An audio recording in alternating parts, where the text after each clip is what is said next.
Fortifica-te na graça que é em Cristo Jesus. E o que de mim, entre muitas testemunhas ouviste, confia em homens fiéis, que seja idôneo para também ensinar a outros. Amém. Meus irmãos, eu quero com muita humildade nesta manhã ministrar-vos uma palavra. Nós estamos falando na Assembleia de Deus do Belém, do Belenzinho, onde aqui é um celeiro de ensinadores, de pregadores. Eu sonhei muito para estar em uma reunião como essa, e sempre que planejava não era possível, mas Deus permitiu-me estar aqui nesta manhã. Eu quero compartilhar uma palavra na área ministerial, que é a área que eu me dedico há alguns anos no meu ministério. Minha cabecinha está branca assim, mas eu estou com 44 anos, ainda sou bebê, tenho muito para aprender com os irmãos, com os mestres, que aqui se encontram nesta manhã. Nós encontramos aqui uma palavra, quando Paulo escreve ao seu filho Timóteo. Timóteo, que Paulo trata com ele de uma forma assim, tão especial. Alguns tratamentos que Paulo dá a Timóteo, nós não encontramos ele dando a nenhum outro de seus companheiros. Ele chama Timóteo de seu verdadeiro filho na fé. E quando eu leio essas epístolas pastorais, eu paro sempre a pensar na humildade do apóstolo Paulo,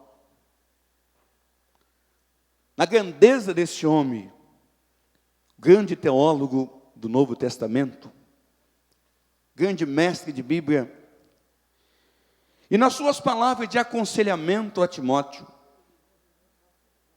Timóteo, que era um obreiro ainda jovem, muito usado por Deus, mas que ainda tinha um reconhecimento, que conhecia, que ainda precisava de aprender, de ouvir.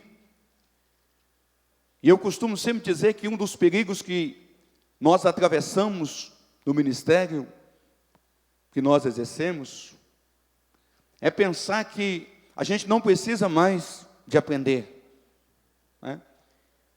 Enquanto nós estamos ouvindo ministrações como a que ouvimos aqui na manhã desse dia, que eu penso que esse momento é um dos momentos muito importantes na vida de um obreiro, que deveríamos abrir bastante os nossos ouvidos para recebermos de Deus uma orientação. É um momento importante. Nós passamos muito tempo de nossa vida pregando, ensinando, pastoreando, e esse momento é um momento em que a gente para receber, para ouvir algo de Deus para nossas vidas. Eu tenho que crer que nós precisamos sair daqui desta manhã levando algo novo nas nossas vidas.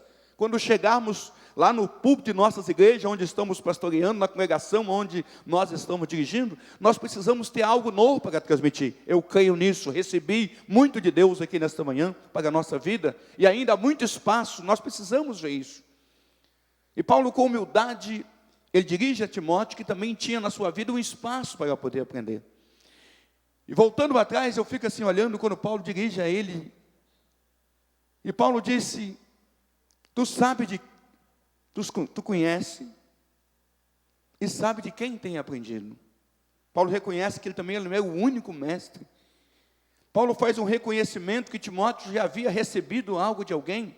E aqui nós estamos cercados de mestres, exegetas, grandes intérpretes da Bíblia e conhecedor das línguas originais.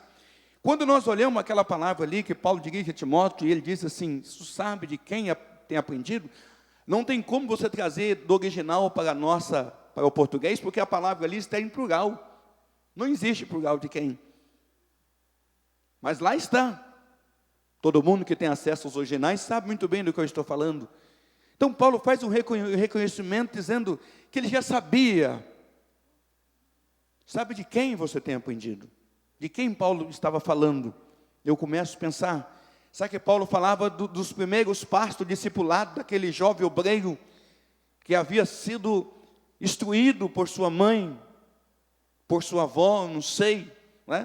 Paulo traz esse reconhecimento na vida de Timóteo. E eu pensei em falar aqui algumas coisas dentro desse texto que eu achei muito interessante.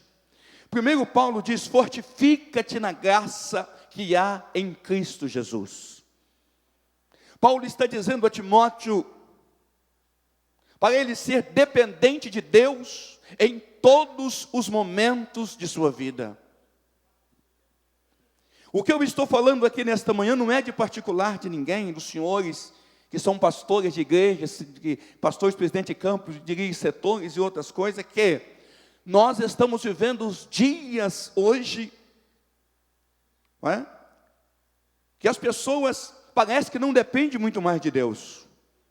Os recursos da mídia estão aí, nós louvamos a Deus por isso, os belíssimos comentários bíblicos que existem, as bíblias de estudos que existem e tal e tal. Porém, queridos, nós nunca podemos esquecer que nós somos 100% dependentes da graça de Deus para cumprir o ministério eficazmente sobre a face da terra.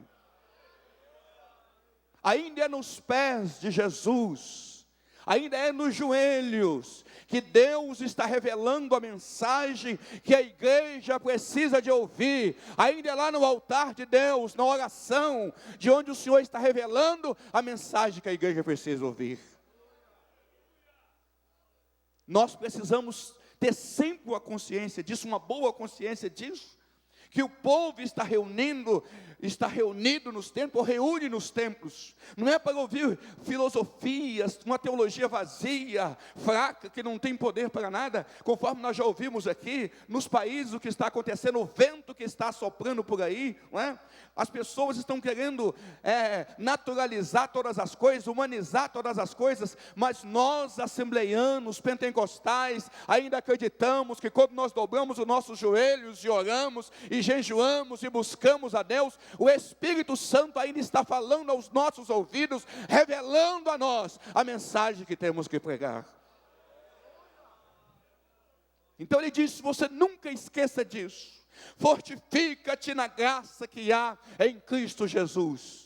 Meu querido companheiro, pastor, obreiro do Senhor que se encontra aqui nesta manhã, eu não sei o que você está passando, quem sabe você está atravessando uma dificuldade no seu ministério, quem sabe as coisas não estão acontecendo como você queria, quem sabe você trabalhou muito em 2012 como aqueles homens que lançaram a rede sobre o mar e não aconteceu nada, mas eis que o Mestre vem vindo nesta manhã, trazendo uma palavra de renovo para o nosso ministério, dizendo: lança a rede à direita e acharás. O Senhor está dizendo nesta manhã: fortifica-te na graça que há em Cristo Jesus. 2013 será diferente, nós vamos receber uma nova direção de Deus, uma orientação de Deus, nós vamos semear e vamos colher, a colheita será abundante sobre o nosso ministério, fortalecemos nele nesta manhã, porque ele está presente sobre nossas vidas.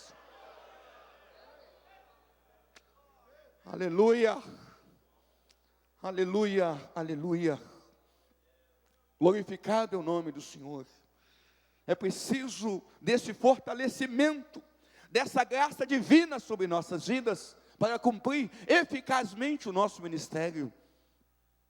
A nossa igreja, graças a Deus, que cresceu muito, nós temos hoje grandes ensinadores, teólogos, eu glorifico ao Senhor Deus por isso. Aliás, isso foi sempre uma marca das Assembleias de Deus. Não é verdade que nós não tivemos grandes mestres no passado, tivemos sim. Na verdade, o que sempre houve é alguém que não valoriza muito a palavra, mas nós tivemos bons ensinadores desde o início da nossa denominação.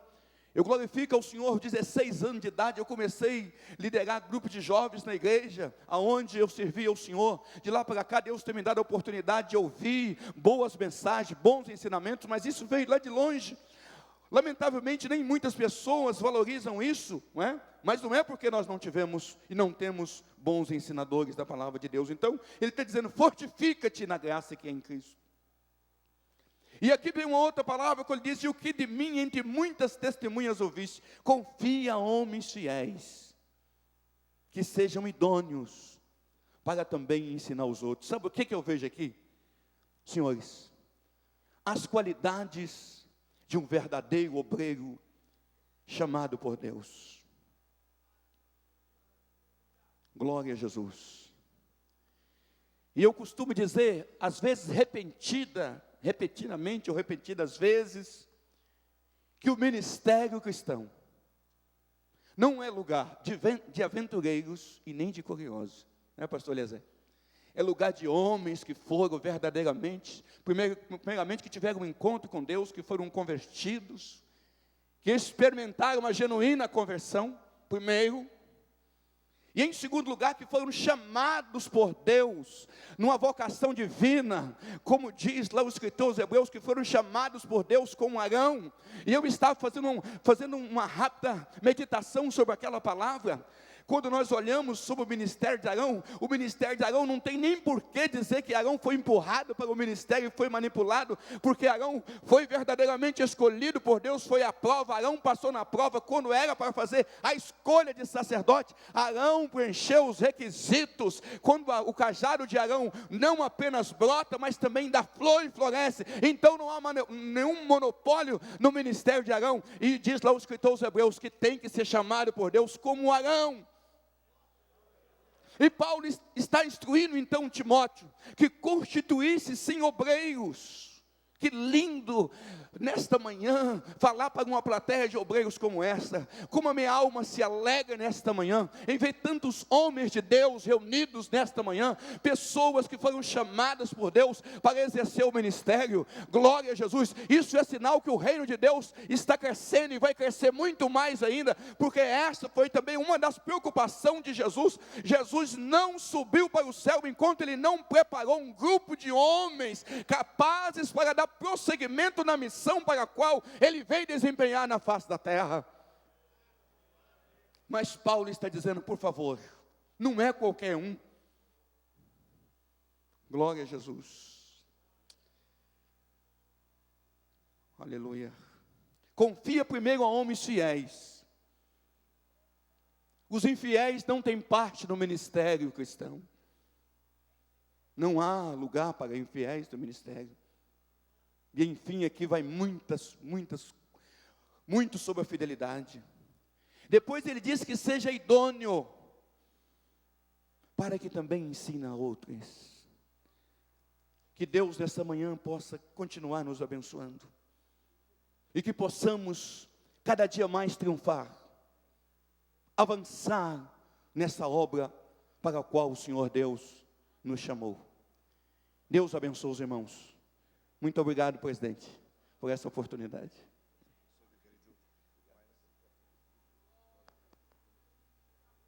Glória a Deus. Muito bem. Glória a Deus. Meus amados, está se aproximando o horário do almoço.